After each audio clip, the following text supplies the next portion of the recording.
All right, so when I bought this Jeep a year ago, it came with these tubed metal fenders that stick pretty far out. I don't like them because the inside of them has this groove where stuff just accumulates. Water, dirt, sand, salt, and they're hard to keep clean. You're constantly cleaning them. So anyway, I went online and I bought some flat fenders, some skinny flat fenders, and they came in the mail. This was around $100 on Amazon. And so I'm gonna take off what I have here and put these on and see what it looks like. All right, this is with the fenders off. This is the front fender and the back fender off. Looks very different, right?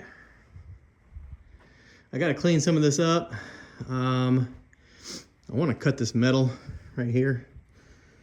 I think, I'm not 100% sure. I'm gonna put these other fenders up there and see how far it sticks out. Maybe I could leave it, maybe not, I don't know. But I will have to redo my rock lights there, which is not a big deal. I was thinking about doing that anyway. So yeah, let's open up the box. All right, the instructions for this thing says I need a rivet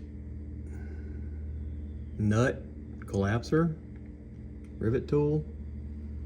I got these. They're supposed to go in the holes, and I guess they're supposed to be smooshed into the hole.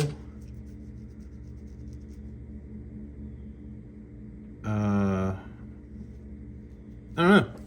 What do you think? All right, so I gotta get a rivet tool, but I just put this up here to see what it looks like.